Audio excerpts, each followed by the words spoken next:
Israel और Iran के बीच लगातार जंग बढ़ती चली जा रही है। सिचुएशन एक्सलेट हो रही है और ऐसे में ईरान और इजराइल एक दूसरे पर वार पलटवार करते जा रहे हैं। ईरान की ओर से लगभग 400 से ज्यादा मिसाइलें अभी तक दाग दी गई हैं और ऐसे में इजराइल भी लगातार मिलिट्री बेसिस को अटैक कर रहा है, ऑयल रिफाइनरीज को अटैक कर रहा है ईरान के। और ईरान के कौन कौन से ऐसे शहर हैं जो कि बर्बाद हो गए हैं, सैटेलाइट तस्वीरों में तबाही की कहानी क्या है, इजराइल और ईरान के बीच जारी संघर्ष अब और खतरनाक होता चला जा रहा है।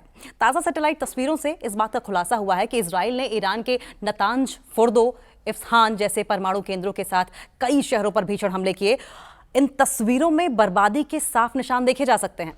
मिडिल ईस्ट की अगर बात करें तो इस वक्त हालात तनावपूर्ण बने हुए हैं। इजराइल और ईरान के बीच छिड़ा टकराव अब चौथे दिन में दाखिल हो चुका था और पांचवें दिन ये वॉर और ज्यादा विभत्स होती चली गई और ज्यादा एक्सलेट हो गई है और हालात हर बीतते घंटे के साथ और ज्यादा खतरनाक होते चले जा रहे हैं। इजराइल ने दावा किया है कि उसने ईरान के सैन्य और परमाणु ठिकानों पर हमला किया है। उसके जो मिलिट्री बेसेस हैं और साथ साथ न्यूक्लियर साइट्स हैं उन पर अटैक किया गया है ताकि तेहरान के न्यूक्लियर वेपन प्रोग्राम को रोका जा सके। अब जो ताज़ा सैटेलाइट तस्वीरें सामने आई हैं, इन इमेजेस में जंग की भयावहता को पूरी दुनिया के सामने ला दिया है।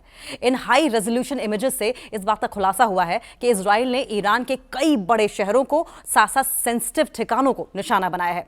नतांज, इस्फहान, फोर्दो से लेकर तब्रिज और करमानशाह तक हर जगह बम गिरने के निशान साफ नजर आ रहे हैं। इन तस्वीरों ने यह भी दिखाया है कि हमले सिर्फ मिलिट्री बेसिस या फिर न्यूक्लियर साइट्स तक सीमित नहीं है, बल्कि एयरपोर्ट्स को भी निशाना बनाया गया, रेजिडेंशियल इलाकों को भी निशाना बनाया गया और तबाही का मंजर हर ओर देखने को मिल रहा है। हर जगह बर्बादी ही बर्बादी, हर जगह सिर्फ और सिर्फ खंडहर दिखाई दे रहे हैं। इन जगहों पर इजराइल ने हमले किए हैं। ये कौन कौन सी जगह है? सबसे पहले ये समझिए जहां इजराइल की ओर से अटैक किए गए हैं। नतांज परमाणु का केंद्र है, ईरान का सबसे बड़ा और अंडरग्राउंड यूरेनियम एनरिचमेंट ये प्लेस है।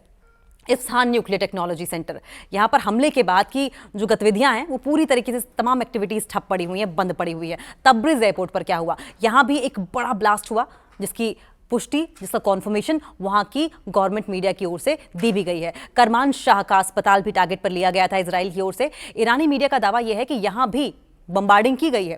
फोर्दो न्यूक्लियर साइट को भी टारगेट किया गया। ये इजरायली खुफिया एजेंसियों के रेडार पर पता नहीं कितने महीनों से थी। अब इस पर ईरान ने क्या किया है?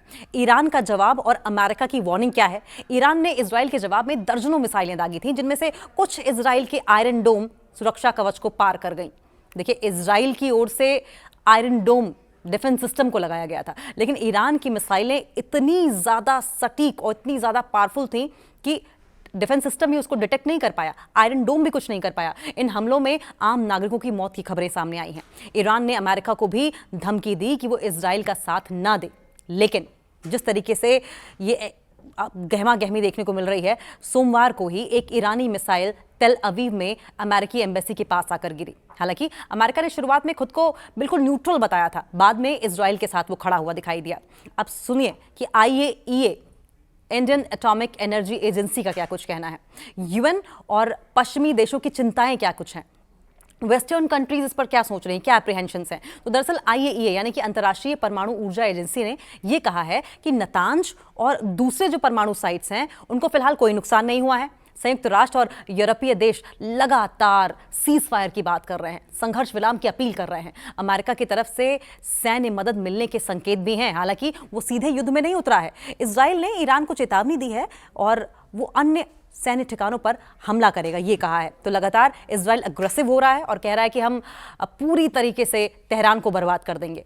वहीं एक्सपर्ट्स ये मान रहे हैं कि अगर हालात नहीं संभले तो ये जंग पूरे मिडिल ईस्ट को अपने चपेट में ले लेगी। पूरा मिडिल ईस्ट जो है वो सब बारूद के ढेर पर बैठा हुआ है और ऐसे में अमेरिका ने तो फिलहाल ये भी कह दिया है कि हम शांति दूत भेजेंगे ईरान से बातचीत करने के लिए। हालांकि बैकडोर से अगर देखा जाए तो कहीं ना कहीं शांति से वो पीछे से इजराइल की मदद करता चला आ रहा है। तो मुंह पर कहीं ना कहीं कुछ और है अमेरिका और पीछे से कुछ और कर रहा है। और यही वजह है कि ईरान ने साफ तौर पर कह दिया था कि उसकी कथनी अमेरिका की और करनी में फर्क है। उसके डॉक्यूमेंट कुछ और कहते हैं और वर्बली अमेरिका कुछ और कहता है और यही वजह है कि अमेरिका की बातचीत पर भरोसा नहीं किया जा सकता और यही वजह थी कि ईरान ने न्यूक्लियर टॉक्स को बीच में ही बंद कर दिया था।